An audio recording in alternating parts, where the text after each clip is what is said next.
Children of the Dragon.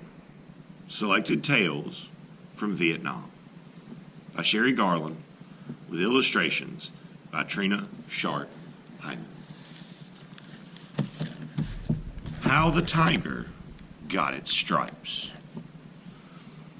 A very long time ago, when animals could still speak like people, a rice farmer awakened early one morning inside his bamboo hut not far from the jungle-covered mountains. While gray mist swirled over the rice paddies, this farmer led his water buffalo down the dirt trail toward a grazing pasture. Although the water buffalo was many times larger and stronger than the farmer, the slow-moving animal followed obediently. If the buffalo tried to stop to eat some tender young rice plants along the way, the farmer only had to say, "No!" and switch the animal's nose with a small bamboo stick. Never questioning his small master, the water buffalo walked on. Soon they arrived at a patch of bright green grass on the other side of the clay dikes that surrounded the rice fields. While the buffalo grazed, the farmer settled down under a mango tree to watch the sun rising over the mountains.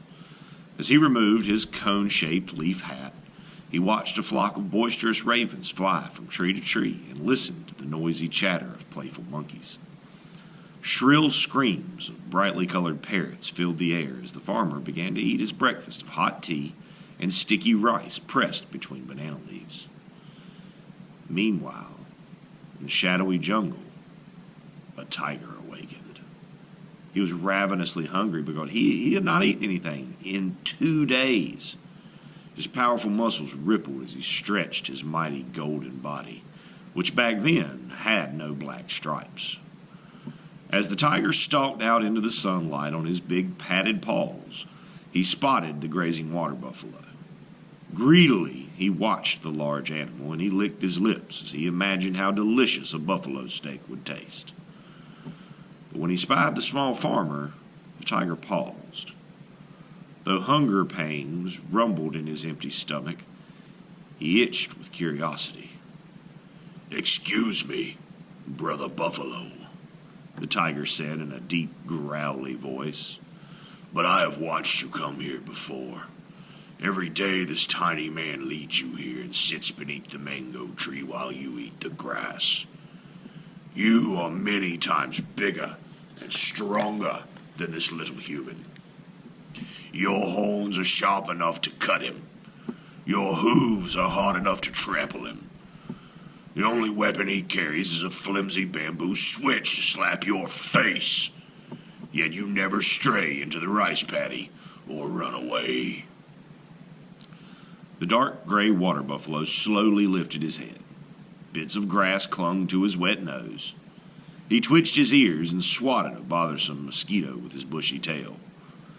The tiger sat back on his haunches and lifted a paw as he continued to speak about his observation. "And in the rainy season, the farmer harnesses your shoulders and forces you to pull a plow through puddles and mud so deep it tickles your stomach. Or he loads your back with heavy bags of rice and drives you to market. I've heard you grunt and moan from the hard work, but still you stay. Why is this, brother buffalo?" The water buffalo swallowed the grass.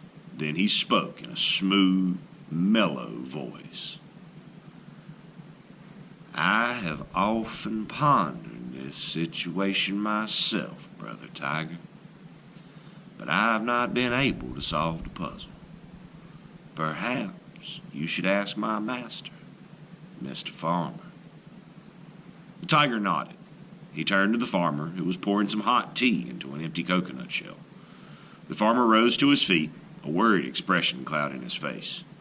If the tiger ate his only buffalo, how would he be able to plow his field next spring? "Please tell me, Mr. Farmer, what makes brother buffalo obey you so willingly?" asked the tiger. "I will tell you, sir," the farmer replied. "I have something that gives me power over all animals. It makes them do the hardest work for me. It's called wisdom." How very amazing," said the tiger. "I would do anything to see this thing you call wisdom. Would you be so kind as to show it to me?" "Certainly, but it isn't here with me. I keep it inside a gilded box carved with dragons and a golden phoenix. I must go back to my hut to fetch it." "Good," the tiger said with a sly smile.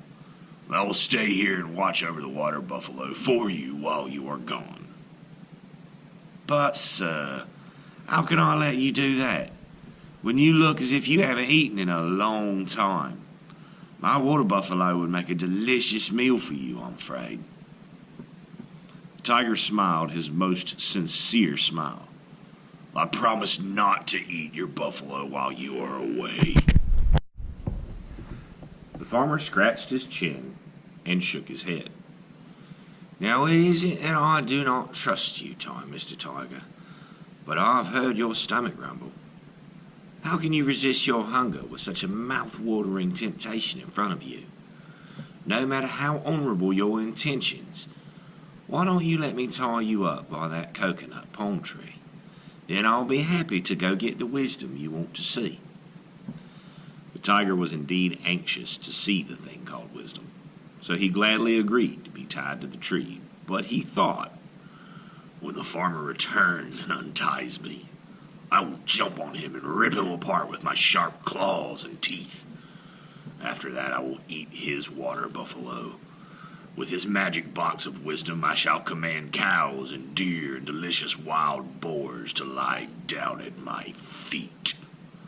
I shall never have to spend my days hunting for dinner again." With a bow, the tiger strolled up to the palm tree, stood on his hind feet, and held up his front legs. "Go ahead and tie me up." The farmer unfurled a rope that he sometimes hooked to the buffalo's nose to lead him about. He wrapped it around and around the tiger's golden body until the hungry beast was secured to the palm tree. Then the farmer left. But he soon returned, carrying something behind his back. The tiger eagerly peered at the small man. "Did you bring the wisdom for me to see?" "Yes, and I will show you my wisdom. But I don't keep it in a box, foolish tiger. It's here in my head, with me all the time. Now I will teach you to stay away from my precious water buffalo." Quickly, the farmer pulled a small burning torch from behind his back and set fire at the weeds at the tiger's big feet. "Ow!"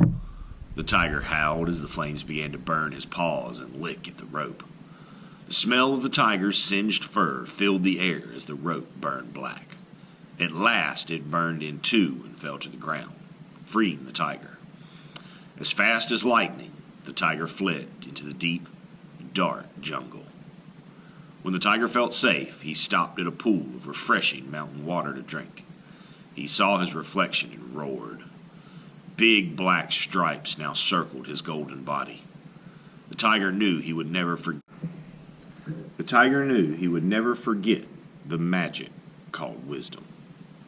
Meanwhile, Brother Buffalo, happy that he was saved from being the tiger's lunch, laughed so hard that he fell and hit his mouth on a rock, knocking out his front teeth. And this is why the water buffalo has no front teeth and the tiger has stripes.